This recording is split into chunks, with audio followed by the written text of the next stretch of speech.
வணக்கம். எழுத்தின் மூலமாக அறியப்பட்ட நான் உங்களை நேரில் சந்திப்பதிலே சந்தோஷம் அடைகின்றேன். நானும் ஒரு எழுத்தாளர். எனக்கு ஒரே ஒரு கேள்வி.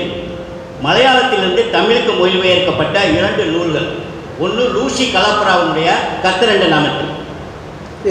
லூசி கலப்புரா கர்த்தரண்ட நாமத்தில். இன்னொன்று ஆமன். இந்த 2 நாவல்கள், 2 சுயசரிதை தன்மை உள்ள நாவல்களும் தமிழிலே மொழிபெயர்க்கப்பட்டிருக்கிறது. இது 2மே அங்கே உள்ள கிறிஸ்தவ கன்னியாஸ்திரியுடைய வாழ்க்கையை பிரதிபலிக்கக்கூடியது. அதில் ஒரு புகழ்பெற்ற ஒரு வாசகம், லூசி கலப்புரா கேட்கிறார், நம்மளில் பாதிரியார்களுடைய கைப்படாத கன்னியாஸ்திரி யாராவது உண்டா என்று கேள்வியா அந்த அளவுக்கு மோசமாக கேட்கிறார். உண்மையிலேயே நிலைமை அதுதானா?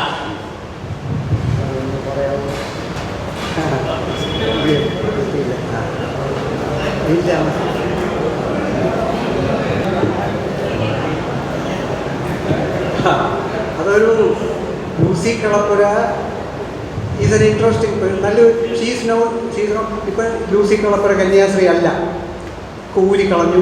She's A normal human being. അപ്പോൾ കന്യാസ്ത്രീകൾ വേറെ വെരി സ്ട്രെയിറ്റ്, ഞാനത് പ്രത്യേക രീതിയിൽ പറയുകയാണ്, അവരുടെ ഗ്രൂപ്പ് എന്ന് പറയുന്നത് ഒരു പ്രത്യേക ഗ്രൂപ്പാണ്. അവർക്ക് ഇഷ്ടമുണ്ടെങ്കിൽ മാത്രമേ അവരെ തൊടാൻ പറ്റുള്ളൂ. അത് വളരെ വളരെ ക്ലിയറാണ്. അധികാരം കാണിച്ചത് ഒരു കന്യാസ്ത്രീയെ തൊടാൻ പറ്റില്ല. Let me be very Frank. അപ്പോൾ അങ്ങനെ ഒരു കാര്യം ഉണ്ട്. ലൂസി കളപ്പുരയിൽ ഒക്കെ കുറേ കഷ്ടപ്പാടുകൾ അനുഭവിച്ചവരാണ്. അങ്ങനെ കഷ്ടപ്പാടുകൾ അനുഭവിക്കുന്ന വേറെയും കന്യാസ്ത്രീകളുണ്ട്. പക്ഷേ ബൈ ആൻഡ് ലാർജ് 99% ഒരു കന്യാസ്ത്രീയുടെയും പെർമിഷൻ ഇല്ലാതെ ഒരു പ്രീസ്റ്റിനും തൊടാൻ പറ്റില്ല എന്നുള്ളതായത് സത്യം. അങ്ങനെയുള്ള ഒരു കാരണം ഞാൻ ഇപ്പോൾ പറഞ്ഞാൽ നിങ്ങൾക്ക് മനസ്സിലാവുമെന്ന് അറിഞ്ഞുകൂടാ. ഈ കന്യാസ്ത്രീകളുടെ organisations, the convent is totally independent financially, administratively, in every other way they are completely independent. There is no dependence on the church except in the matter of receiving communion, seeing the mass, joining the prayers. And I know them very closely. They are a very difficult people. It's not easy to deal with them. If you play with them, they can give you a lot of trouble. So Lucy Kalappura പറയുന്നതിൽ സത്യമുണ്ട്. പക്ഷേ അതൊരു ചെറിയ സത്യത്തിൻ്റെ ഒരു ചെറിയ ഭാഗമാണ്. എല്ലാ കന്യാസ്ത്രീകളെയും ഒന്നും ഓരോരുത്തർക്കും തൊടാൻ പറ്റില്ല. This is my feeling, my observation, as a critic of the church.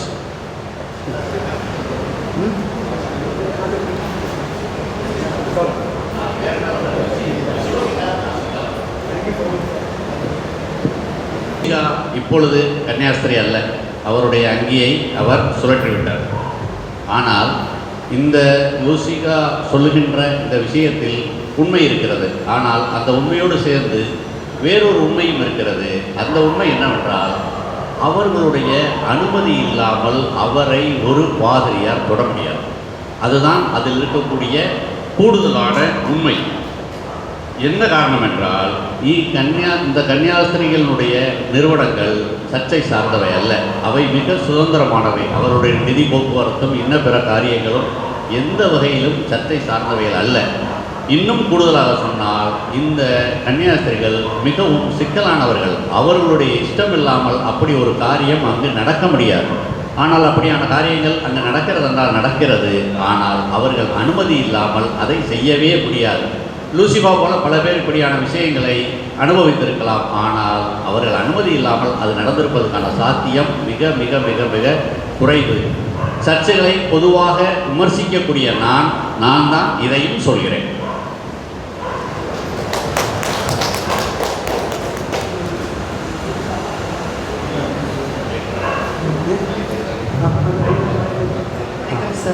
Sir வணக்கம். வால் சக்கரை அவங்க சந்திக்கிறது ரொம்ப சந்தோஷப்படுவோம். ஒரே ஒரு கேள்வி தான், எனக்கு பெரிய கேள்வி கிடையாது. அவர் மிகப்பெரிய எழுத்தாளர். அவருக்கே அவருடைய படைப்புகள் எது ரொம்ப பெருமையாக நினைக்கிறார், அது கட்டாயம் ஒன்று சொல்லணும். ஆனால் இன்னொன்று சொல்லிக்கிறேன், நாங்கள் எல்லாருமே ஏதாவது ஒரு புக்கு, அவருடைய புக்கை அவங்க வாசிச்சுட்டு வந்திருக்கணும். அது கொஞ்சம் ரொம்ப வருத்தமாகவே இருக்குது. எப்போவுமே அவங்க எல்லாமே வாசிச்சுட்டு தான் இங்கே சொல்லுவாங்க. பரவாயில்லை, அடுத்த தடவை பார்த்துக்கலாம். ஆனால் அவருக்கே பிடித்த அவருடைய படைப்பு, அதை பற்றி அவரே சொல்லணும்.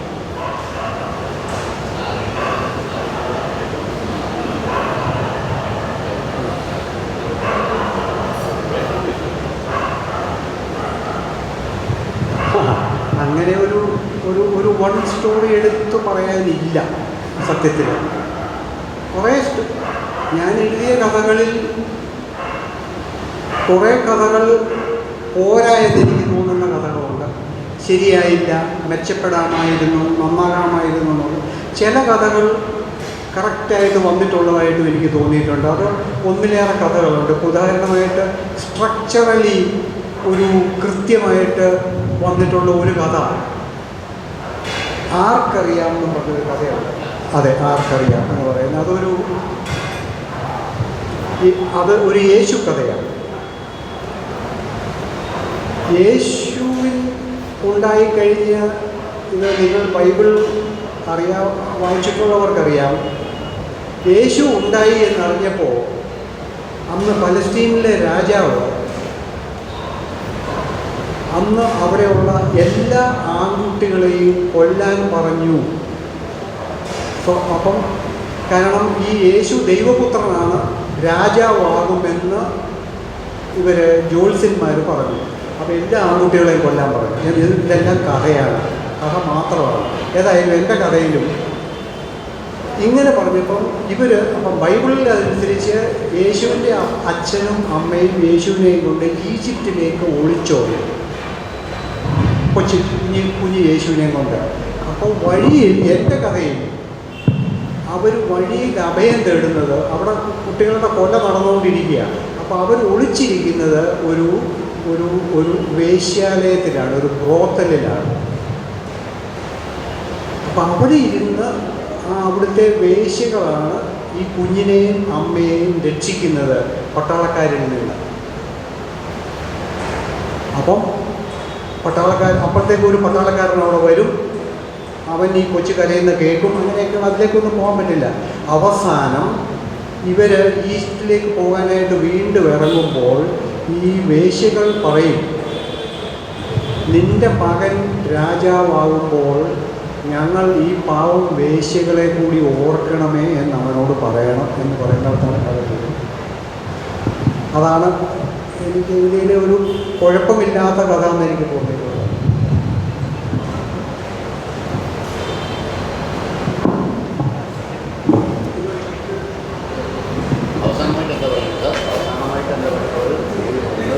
അവസാനമായിട്ട് പോകുമ്പോൾ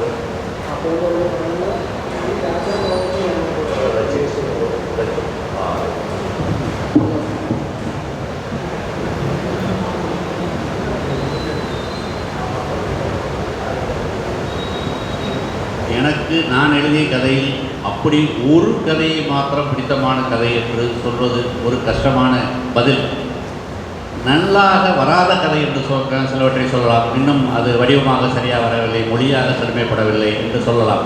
ஆனால் ஒரு கதை மாத்திரம் என்று சொல்வது கொஞ்சம் கஷ்டம்தான். ஆனாலும் கூட இங்கு பைபிள் வாசித்தவர்களுக்கு ஒரு கதை தெரியும். இயேசுநாதர் பிறந்திருக்கிறார் என்று அறியும் பொழுது அவர் இந்த நாட்டின் ராஜாவாக போகிறார் என்ற அடிப்படையில் ஏரோது மன்னன் எல்லாரையும் கொல்வதற்காக, எல்லா ஆண் குழந்தைகளையும் கொல்வதற்காக ஆணையிட்ட பொழுது அன்று அங்கு பிறந்த எல்லா ஆண் குழந்தையும் கொன்று கொண்டிருக்கிறார்கள். இதை அடிப்படையாக கொண்டு யாருக்கு தெரியும் என்ற ஒரு நான் கதை எழுதியிருக்கிறேன். அந்த கதையில் எகிப்து நாட்டுக்கு மரியா, ஜோசப், குழந்தை இயேசு ஆவரும் ஆகிய மூவரும் தப்பித்து போகும் பொழுது அவர்கள் அன்றைக்கு இரவு வரை அங்கிருக்கக்கூடிய ஒரு பாலியல் தொழிலாளி விடுதியில் தங்கியிருக்கிறார்கள், ஒளித்து வைக்கப்பட்டிருக்கிறார்கள். அப்படி ஒளித்து வைக்கப்பட்டிருக்கும் பொழுது அந்த விடுதிக்கு இந்த குழந்தைகளையெல்லாம் தேடி பிடித்து கொன்று கொண்டு இருக்கக்கூடிய ஒரு இராணுவ வீரன் அங்கு வருகிறான். அவன் அங்கு இருக்கிறான், அங்கு தங்கி இருக்கிறான்.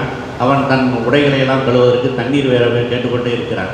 அப்படி அவன் அங்கு இருக்கும் பொழுது இரவு இவர்கள் அங்கிருந்து தப்பி போகிறார்கள். அப்பொழுது தப்பி போகும் பொழுது அந்த பாலியல் தொழிலாளி விடுதியை நடத்தும் அந்த தலைவி சொல்கிறார், நாளை இயேசு ராஜாவாகும் பொழுது எங்களை எல்லாம் மன்னிக்க சொல்லுங்கள் என்று அவள் கேட்கிறார். அப்படி அவர்கள் புறப்பட்டு போகிறார்கள். இதை ஒரு கணக்கில் என்னுடைய கதையில் எனக்கு மிக பிடித்தமான கதை என்று நான் சொல்லலாம்.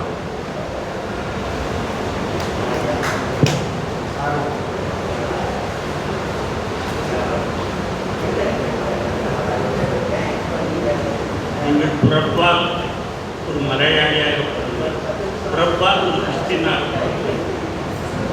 தன்னை உலகத்திலேயே ஒரு மாநிலனாக தங்களை அடையாளப்படுத்தி தகவமை கொண்டு மாநிலம்தான் உலகத்தினுடைய பெரிய ஒன்று என்று மாநிலத்தை நேசிக்கின்ற மனிதராக திகழ்கிறது. அப்படி திகழப் போய்த்தான் உங்களை இயேசுநாதரை நீங்கள் ஒரு கிறிஸ்துவராக வைப்பர், அதாவது ஆட்சியர் பிறந்தாலும் இயேசுநாதரை நான் ஒரு சாதாரண இளைஞராக பார்த்தேன். 31 வயதில் பேச தொடங்கி 33 வயதில் மறித்து போன ஒரு இளைஞராக பார்த்தேன் என்று உங்களால் சொல்ல முடிந்தது. இங்கே இருக்கிற இலக்கியவாதிகள் மகாபாரதத்தை படித்தார்கள், மகாபாரதத்தை அலசி ஆய்ந்தார்கள், ராமாயணத்தை படித்தார்கள், பகவத்கீதையை படித்தார்கள். ஆனால் இங்கே பெரியார் விமர்சித்ததை போலவோ அண்ணா அவர்கள் விமர்சித்ததை போலவோ அதில் இருக்கின்ற சமத்துவமின்மை, சமத்துவம் என்பது முக்கியம் அல்லவா, அதில் வருகின்ற சதுர்வர்ணம் மாயா சிஸ்டம் என்று கிருஷ்ணன் அருளியதை பற்றி எந்த இலக்கியவாதியும் எந்த இடத்திலும் விமர்சித்து படைப்புகள் படைக்கவில்லையே, அதற்கு என்ன காரணம் என்று நீங்கள் கருதுகிறீர்கள்?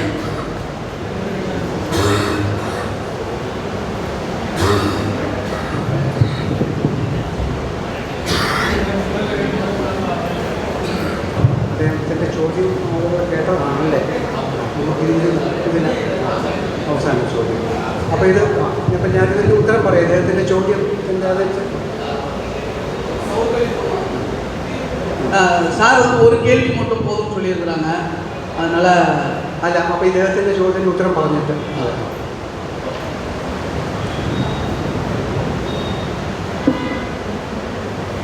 അപ്പോൾ എനിക്ക് ക്രിസ്തുമതത്തെയും യേശുവിനെയും വിമർശിക്കാൻ കഴിഞ്ഞത് എൻ്റെ പേഴ്സണലായിട്ടുള്ള ആവശ്യവും ആഗ്രഹവും കൊണ്ടാണ്, വായന കൊണ്ടാണ്, reading.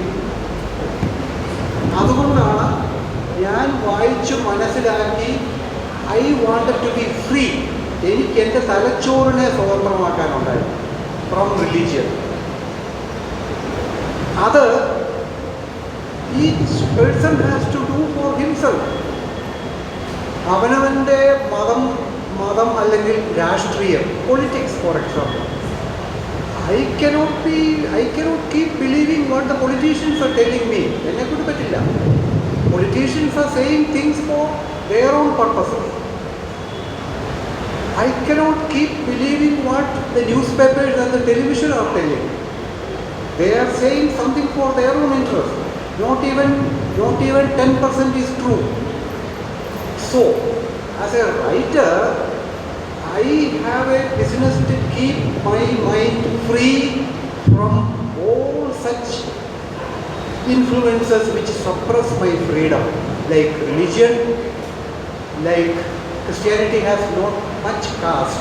Otherwise, religion, caste, political opinion and media, these are the four forces that influence everybody and lead them by the nose. So I learned about Christianity because it was my business. As a writer, I could not afford to be a Christian. I can never be. I cannot afford to be any religion. I cannot afford to be any party member. If I am that, then I am not a writer. I am not. Why a writer? I think every human being has a business, has a right to be free from such people, because they are all exploiting you. Each one is exploiting. This is why. So sir, in Hinduism and in Islam there are wonderful books, but not written here, but written abroad. That is true. There are critical works on Islam, on Christianity. There are thousands of books openly criticized.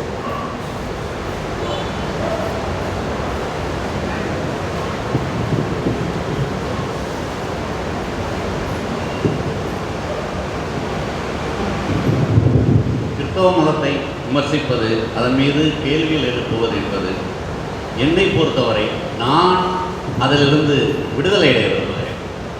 அதன் மீதான கேள்விகளை எழுப்புவதன் வழியாகவும் அதன் மீது பல்வேறு குறுக்கீடுகளை உண்டாக்குவதன் வழியாக நான் அந்த மதத்தின் பிடியிலிருந்து விடுதலை அடைய விரும்புகிறேன். அதற்காகவே நான் செய்கிறேன். அது என்னுடைய ஒரு தனிப்பட்ட காரியம்.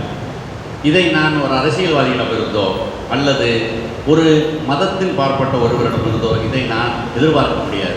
நிச்சயமாக ஒரு பத்திரிகையோ தொலைக்காட்சியோ இதை ஒரு பொழுதும் செய்யாது.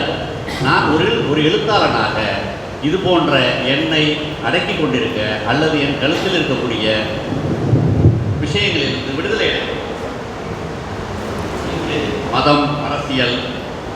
மதம், அரசியல் மற்றும் மீடியா போன்றவை தான் மனிதர்களை தீர்மானிக்கின்றன. ஆக நான் எந்த மதத்தை சார்ந்திருக்கிறேனோ அந்த மதத்திலிருந்து விடுதலை அடைவதற்கு நான் அதன் மீது இப்படியான கேள்விகளை எழுப்புவதன் வழி நான் விடுதலை அடைகிறேன். மேலும் சுதந்திரமானவனாகிறேன். இந்து மதத்தை பற்றியும் அல்லது இஸ்லாமியத்தை பற்றியும் இங்கு அப்படி விமர்சனமாக எழுதப்படுவதில்லை, வெளியில் எழுதப்படுகின்றது.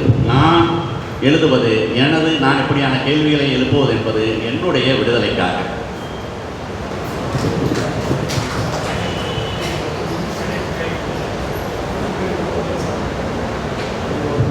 விஷயம் கேட்கலான்னு தோணுது. கல்லூரி காலங்களில் வந்து ரஷ்ய இலக்கியங்களை கேட்கலையா? கல்லூரிகளில் படிக்கும் பொழுது ரஷ்யன் இலக்கியங்களை வந்து எங்களுக்கு நண்பர்கள் சொல்லி சிறு இலக்கிய குழுக்கள், இலக்கிய பத்திரிகைகள் எங்கிட்ட நாங்கள் வாசிக்க ரஷ்யன் இலக்கியங்களை படிக்கிறதே ஒரு சுகமானது, அலாதியானது. அதை படிக்கும்போது ஒரு நண்பர் வந்து எங்களுக்கு சொன்னார், ரஷ்யன் இலக்கியங்களை தஸ்தாவெஸ்கியவோ டால்ஸ்டாயோ நீ படிக்கணும்னா ஓட்கா குடிச்சிட்டு தான் படிக்கணும், அப்படி இல்லைன்னா அது வந்து படிச்ச மாதிரி இருக்காது அப்படின்னு சொன்னால், ஓட்கா குடிச்சிட்டு தாய் நாவலை வாசிச்சிருக்கேன், ஓட்கா குடிச்சிட்டு டால்ஸ்டாயை படிச்சிருக்கேன். அப்படி ஒரு ஒரு ஒரு உணர்வு எங்களுக்கு அலாதியான ஒரு உணர்வு ஏதோ ஒரு உலகத்தில் இருக்கிற மாதிரி உருவாகுதா. அது மாதிரி குஞ்சுமணி கவிதைகளோ அல்லது எம்டி வாசுதேவ நாயர், இவர் நம்ம பஷீர், உங்களோட ஒரு சில கதைகள் நான் வாசிச்சிருக்கிறேன். இந்த இவருடைய தோற்றியின் மகன் அவருடைய படைப்புகளை வாசிக்கும்போது ஒரு மலையாள படைப்புகளை வாசிக்கிறதோ கவிதைகளை வாசிக்கிறதோ அது ஒரு சுகமான ஒரு உணர்வாக ஒரு விஷயத்தை உணர்றோம். அது இருக்குது, நான்லாம் அனுபவிச்சிருக்கேன். அதை அப்படி ஒரு ஒரு உணர்வை வந்து தமிழில் இங்கேருந்து தமிழ் படைப்பாளிகள் இருந்த மொழிபெயர்ப்புகள் அங்கே போகும்போது அப்படி ஒரு ஃபீல் அங்கே உருவாயிருக்கா, அப்படி ஒன்று இருக்கா அப்படிங்கிறத உங்கள் மூலியமாக தெரிஞ்சுக்கணும்னு நினைக்கிறேன் நான்.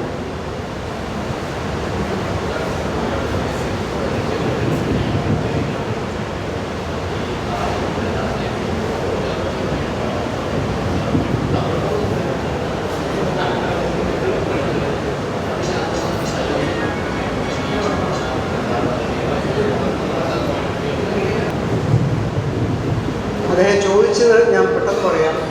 തമിഴിൽ നിന്ന് അധികം പുസ്തകങ്ങൾ ഇനിയും മലയാളത്തിലേക്ക് വന്നിട്ടില്ല.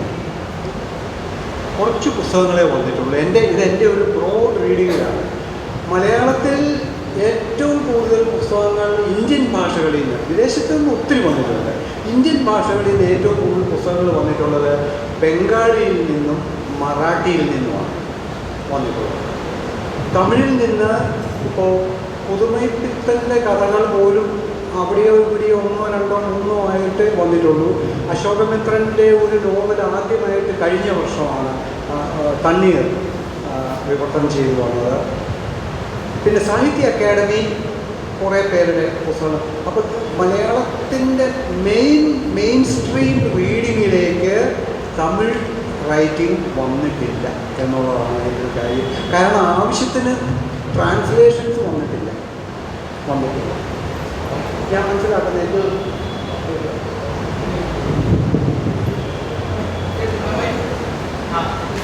மலையாளத்திலிருந்து தமிழுக்கு வந்திருக்க அளவுக்கு தமிழிலிருந்து மலையாளத்துக்கு வந்திருக்கான வரலை.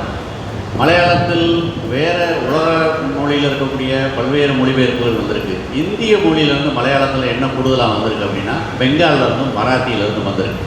தமிழிலிருந்து புதுமை பித்தனே ஒரு 2, 3 கதைகள், அப்புறம் அசோகமித்திரனுடைய தண்ணீர், இந்த மாதிரி ரொம்ப குறைவாக தான் வந்திருக்கு அப்படின்னு தான் சொல்லணும். அதாவது அங்கே இருக்கக்கூடிய ஒரு மெயின் ஸ்ட்ரீம் ரீடிங்க்கு இன்னும் தமிழில் இருக்கக்கூடிய பெருமளவிலான எழுத்தாளருடைய எழுத்துக்கள் வரலை அப்படின்னு தான் சொல்லணும். கடைசி கேள்வி. நண்பர்களுக்கு ஒரு சிறு அறிவிப்பு மட்டும். மதிய உணவு அனைவருக்கும் ஏற்பாடு செய்யப்பட்டிருக்கிறது. அனைவரும் மதிய உணவு அருந்திவிட்டு தான் செல்ல வேண்டும் என்று நாங்கள் கேட்டுக்கொள்கிறோம்.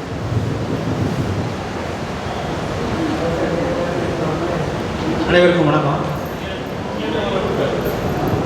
இன்னைக்குள்ள அல்ட்ரா மாடர்ன் யூத் இருக்கான். அவன் வந்து என்னன்னா அவனுடைய வார்த்தை வடிவமும் சரி, உறவுகளின் அர்த்தங்களும் சரி, அவன் வந்து கண்டறிய முடியாத அதாவது இன்விசிபிள் சப்ஜெக்ட் அதனுடைய கான்ட்ரடிக்ஷன்ல அவன் உலகிற்கு அந்த மாதிரியான விஷயத்தை இன்னைக்குள்ள அல்ட்ரா மாடர்ன் யூத் போயிட்டு அந்த மாதிரியான அந்த சமூகத்தை எதிர்கொள்ளும் போது ஏகப்பட்ட பிரச்சனைகள், ஏகப்பட்ட திகழ்கள். அந்த மாதிரியான விஷயங்களை மலையாள அல்ட்ரா மாடர்ன் ரைட்டர்ஸ் வந்து எப்படி எதிர்கொள்கிறாங்க, என்ன மாதிரி வந்து அவங்களுடைய படைப்புலைக்கும் இங்கே அதன் மூலமாக என்ன மாதிரி இருக்குது, வார்த்தைகள், வடிவங்கள் எல்லாத்தையும் அப்படிங்கிறது. இப்போ கேள்வியை நான் புரிஞ்சுக்கிட்டேன்னு பாருங்கள். அதாவது இன்றைய நவீன வாழ்க்கையினுடைய சிக்கல்களை மலையாள இளம் எழுத்தாளர்கள் எப்படி എതിർകൊള്ളുகிறார்கள்?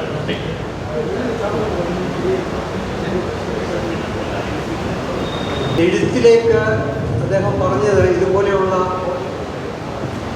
ലാർജർ ഇഷ്യൂ ഇപ്പം നമുക്ക് അമേരിക്കയിൽ യുക്രൈനെ പറ്റി ഒരു നോവൽ എഴുതാൻ സാധ്യമല്ല.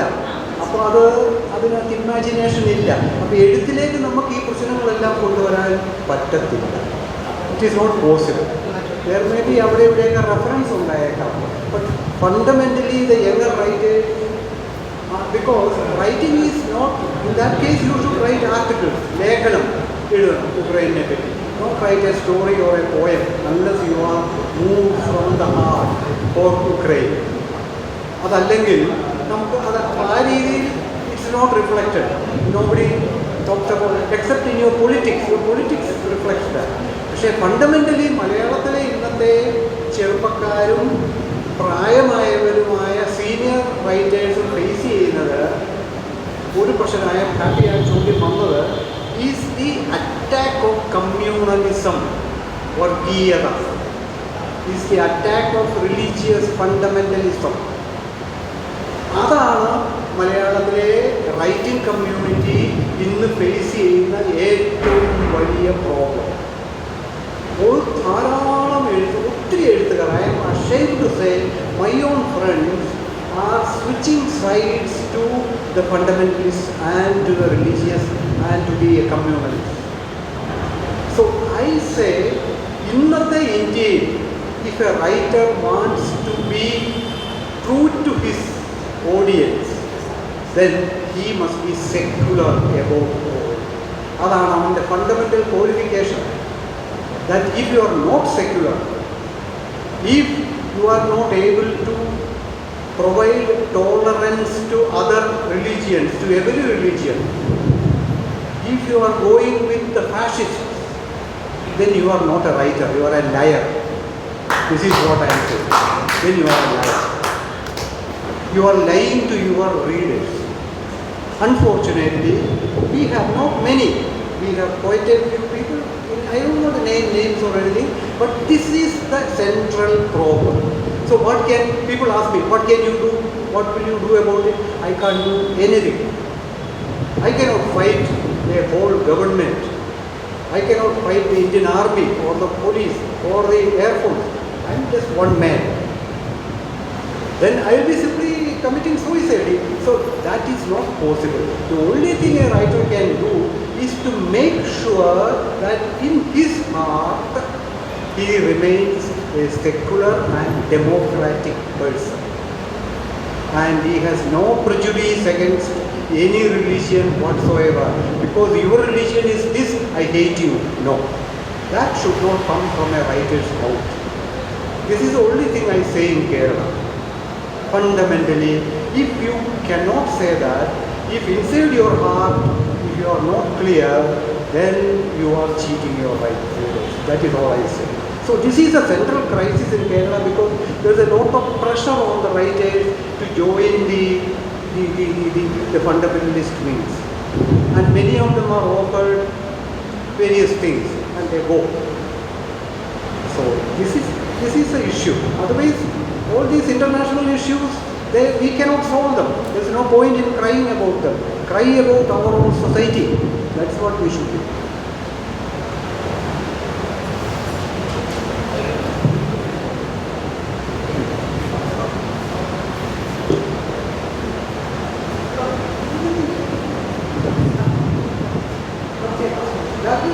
ஒன்றை பற்றி நாம் எழுதும் பொழுது இப்போ அமெரிக்கா என்றால் அமெரிக்காவை பார்க்காமல் நாம் அமெரிக்கா எழுத முடியாது. ஆனால் ஒரு கதையோ கவிதையோ எழுதுகின்றவர்கள் ஒரு கற்றை எழுதுவது போல் அல்ல, அது உள்ளிருந்து எழுதக்கூடிய ஒரு காரியம். இன்றைய மலையாள எழுத்தாளர்கள் எதிர்கொள்ளக்கூடிய மிக முக்கியமான சிக்கல் என்றால் மதவாதத்தையும் அங்கிருக்கக்கூடிய சமூக ரீதியான மோதல்கள் குறித்து அவர்கள் எடுக்கும் நிலைப்பாடுகள் தான். எது மாதிரியான நிலைப்பாடுகள் அவர்கள் எடுக்க வேண்டும் என்பதுதான் அவர்களுக்கு முன்னால் இருக்கக்கூடிய பெரிய சிக்கல். நான் மிகவும் வெட்கப்பட்டு சொல்கிறேன், என் வயதொத்த எழுத்தாளர்கள் அவர்கள் ஒரு விதமான வலதுசாரி பாதையை எடுத்து தீர்மானிக்கிறார்கள். ஆனால் இன்றைக்கு இருக்கக்கூடிய ஒரு எழுத்தாளர் ஒரு கேள்விக்கு மிக தெளிவாக பதில் சொல்ல வேண்டும். அவன் ஒரு மதசார்பற்றவனாக இருக்கும் பட்சத்தில் தான் அவன் உண்மையை எழுத முடியும். இல்லை என்றால் அவன் ஒரு பொய் சொல்லக்கூடியவனாகத்தான் மாற முடியும்.